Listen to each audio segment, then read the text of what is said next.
5-6 घंटा तो नींद लेनी चाहिए, जवान शरीर हो 5-6 घंटा सोना चाहिए। अगर नहीं सोओगे तो माला हाथ से छूट जाएगी। नहीं, ऐसे नहीं, ऐसा नहीं।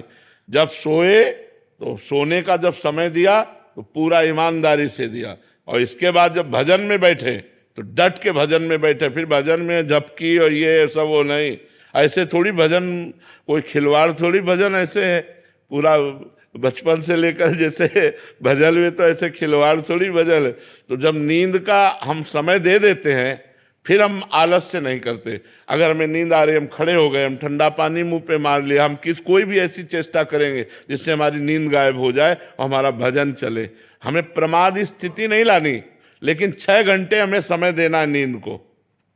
जवान शरीर है, 6 घंटे समय देना है नींद को। जो शरीर से क्रियाएं करते हैं, जो हम खान पान करते हैं, संसारिक चिंतन होता है तो इंद्रियां थकित हो जाती है, उनको 6 घंटे विश्राम चाहिए। तो नाम जप करते हुए 6 घंटे सो जाओ, इसके बाद फिर लड़ो, फिर नींद नहीं आनी चाहिए। नींद को कम करने की बात नहीं सोचनी, अन्य समय नींद नहीं आनी चाहिए। अगर हम 6 घंटे सो गए तो 18 घंटे फिर हम बिल्कुल अलर्ट रहेंगे, हम सावधान रहेंगे, जगेंगे।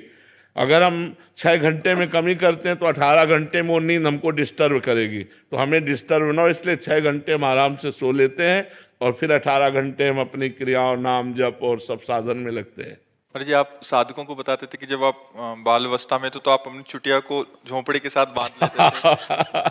बड़े उपाय कर ले। अब जैसे अनुष्ठान चल रहा है गायत्री का, अब शांत एकदम शीतलता, वायु एकदम ठंडी चल रही, जंगल में जैसे एकदम नाम जप करे तो जप करते करते एकदम जैसे, तो फिर अब एक पैर के बल खड़े हो गए, अपनी जटा को ऊपर उस पर, उसमें झोपड़ी थी फूस की, उसमें बांध दिया कि ऐसे होगा तो एकदम समझ भी आ जाएगा। और एक पैर के बल खड़े होकर के जप कर रहे हैं, फिर ये थक गया पैर तो फिर इस पैर के बल खड़े होकर। भजन करना है तो लड़ना है, हमको युद्ध करना है। हमें अपनी वासनाओं से, अपनी कामनाओं से, अपनी कमजोरियों से हमें युद्ध करके भजन में आगे बढ़ना है। भजन करना कोई खिलवाड़ थोड़ी। आप देखो माला लेकर के बैठो, मन कितना परेशान करता है। मंत्र में मन लगना, नाम में मन लगना बड़ा कठिन होता है। बड़े भाग्यशाली लोग हैं जो नाम जप कर रहे हैं और जिनका मन भगवान में लग रहा है। धन्य भाग है, अहो भाग्य है। उसके माता धन्य, उसका पिता धन्य, उसका परिवार धन्य। नाम प्रसंग कहे तो उपदेश, जाया धर्म धन्य सो देश, धन्य सो कुल जय जन्म भयो, धन्य सु तात धन्य सो माय। उसके माँ धन्य, उसका पिता धन्य, उसका कुल धन्य, उसका देश धन्य, जहाँ भगवान का प्रेमी महात्मा उत्पन्न हो जाए, भगवत भजन करने वाला उत्पन्न हो जाए।